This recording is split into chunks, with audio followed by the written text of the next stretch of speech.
લોકસંપર્ક ખૂબ મોટો થયો છે, ત્યારે એ લોકસંપર્ક દરમિયાન અનેક રાજ્યની પોલિસીઓ, અનેક સમસ્યાઓ અને મુશ્કેલીઓ આવી હોય છે.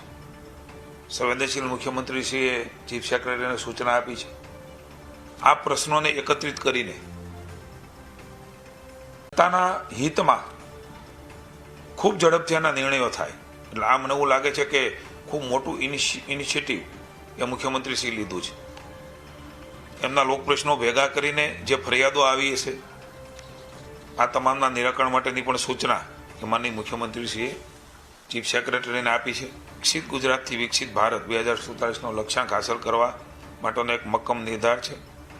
દક્ષિણ અને મધ્ય ગુજરાતના કુલ 16 જિલ્લાઓ આમાં આવરી લેવામાં આવશે. એની ડિટેલ આપને મળશે. ખાસ કરીને રસાયણ અને પેટ્રોકેમિકલ્સ, ટેક્સટાઇલ અને James jewellery, green energy, ecosystem અને ફિનટેક, એરોસ્પેસ, સંરક્ષણ અને આઈટી, એમએસએમઈ, નાના અને મધ્યમ ઉદ્યોગનું વૈશ્વિક પ્લેટફોર્મ પૂરું પાડવું એનું વિશેષ આ સમિટમાં કોન્ફરન્સની અંદર એ લક્ષ્ય રાખવામાં આવ્યું છે. પ્રાદેશિક પ્રદર્શન, vendor development programme, international reverse buyer seller meet, આ બધી જે પ્રમાણે થાય છે પ્રમાણેની વ્યવસ્થાઓ પણ એ આ કોન્ફરન્સમાં યોજાવાની છે. રાજ્ય સરકારની 20 જે સેવાઓ છે જે ઓનલાઈન કરી છે.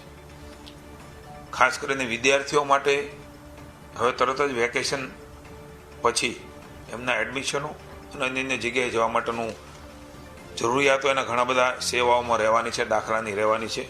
ત્યારે તંત્રને સૂચના આપી છે. ચૂંટણીના કારણે કેટલીક જગ્યાઓ પર એ પ્રચાર પ્રસાર પણ નહીં થયો હોય અને કેટલોક ધ્યાનમાં પણ નહીં આવ્યો હોય.